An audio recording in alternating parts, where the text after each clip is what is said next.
Good afternoon. I'm McEnerny-Ogle, Mayor for the City of Vancouver, and today is Friday, April 17th. Thank you again to Alex and Abel from our American Sign Language group that is helping us with interpretation today. Today, the City of Vancouver issued two new emergency orders, numbers 2020-10 and 2020-11. These new orders can be read in full on our website, but I wanted to give you an overview of some of the information and the extended closure dates that are included. Emergency Order 2020-10 temporarily suspends the state requirement that all check and cash payments to the city be processed and deposited by city staff within 24 hours of receipt, and that's effective through May 31st. Emergency Order 2020-11 is quite extensive. It extends the cancellation of city-permitted events with planned attendance of 250 or more through the end of July 31st. It extends the closure of Vancouver Fire Department stations and meeting rooms to May 31st. It extends the cancellation of all non-essential public meetings through the end of May. It extends the safety protocols and change in meeting schedules for Vancouver City Council meetings through the end of May. The council meets just the first and third Mondays now. It extends the closure of all Vancouver City parks and community centers and the cancellation of all recreation program through the end of May. It extends the closure of Vancouver City Hall and Vancouver Police Department precinct lobbies to the public access through May 4. Access to non-emergency law enforcement services will still be available by appointment.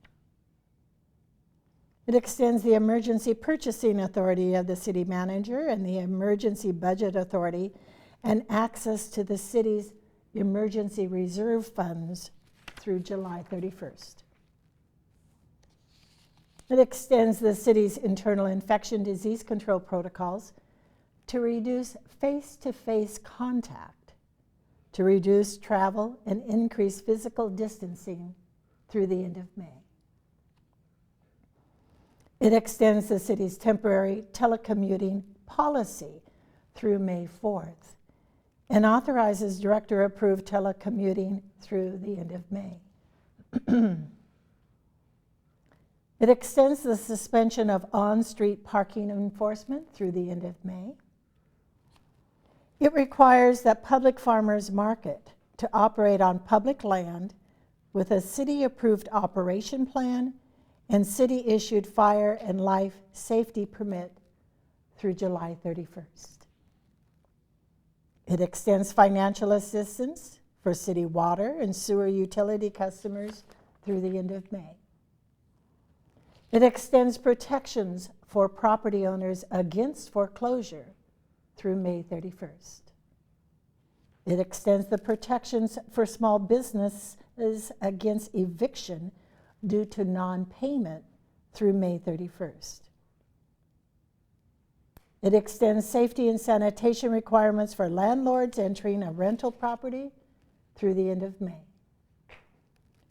It suspends park picnic shelter rentals and closes all city-run community gardens, playgrounds, and water features through July 31st. And it closes the Water Resource Education Center through May 31st. We've got another beautiful spring weekend coming, and I'm sure you're planning to visit one of the city's parks or trails. But remember, we have some do's and don'ts for you.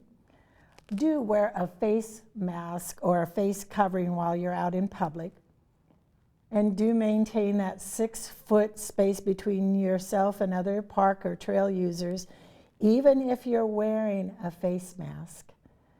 Don't gather with anyone who doesn't live in your house with you, even if you're wearing a face mask. And if you are with individuals from your same household, please make sure it's no more than 10 people. Do clean up after your dog and take that trash home with you. We want to see what you're doing to stay busy both inside and outside while observing the stay home, stay healthy order.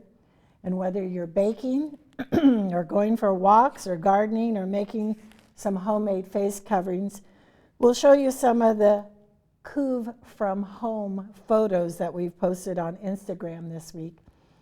A big thank you to all of the Vancouver residents for your continued efforts to practice distancing and staying at home and helping prevent the spread of the virus in our community. Thank you so much. We'll see you next week.